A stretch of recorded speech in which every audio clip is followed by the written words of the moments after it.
I think there's several important findings about the importance of colleges' reputations on the demand to attend selective colleges.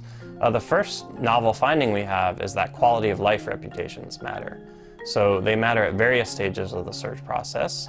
If a college receives a more positive quality of life rating, like making a top 20 list for the happiest students, they'll have an increase in their applications. They'll also have an improvement in the academic qualifications of their incoming class, and they'll even have a more geographic diverse incoming class the following school year. We do find that academic ratings matter, but not in the same way that many people think. Often people think it's important to go to the very most selective college they get into, so the highest ranked US News rating. But we don't actually see huge changes in demand based on relatively small changes in ranking. Moving 5 or 10 places in the US News report doesn't matter all that much. What does matter is the front of book advertising. So whether it's the Princeton Review's top 20 academic schools or the US News report, sometimes they only used to report 25 colleges that are the best top 25 colleges, making those front of book lists can be very important in terms of college demand. So colleges should recognize that making the list is very important, but your exact place on the list isn't too critical. I think the biggest surprise was about peer reputations. So when your close competitor gets a better academic rating, you actually see a decrease in demand. That's not too surprising, given that people are often choosing whether to go to University of Pennsylvania or Barnard College, things like that. But when it comes to quality of life reputations, you actually don't want your peer to have negative ratings.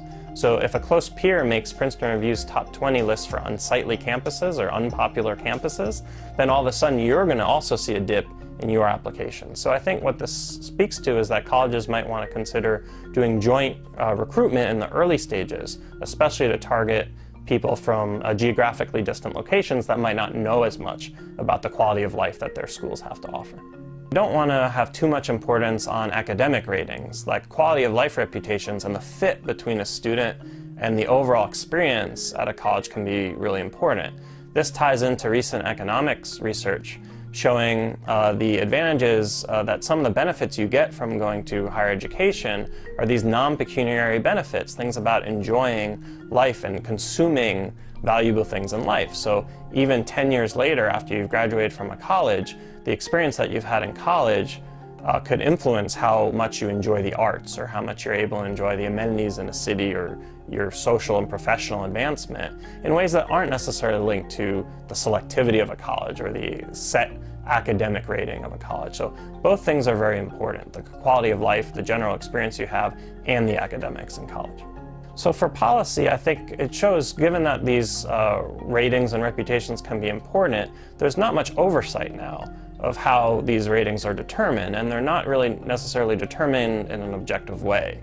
As these ratings move increasingly to the web, and as you see new exciting websites like Unigo where people can provide all kinds of statistics and feedback, it's also important to have a regulatory agency that makes sure that it's not that just colleges are buying places on a top 10 list or buying positive or negative ratings.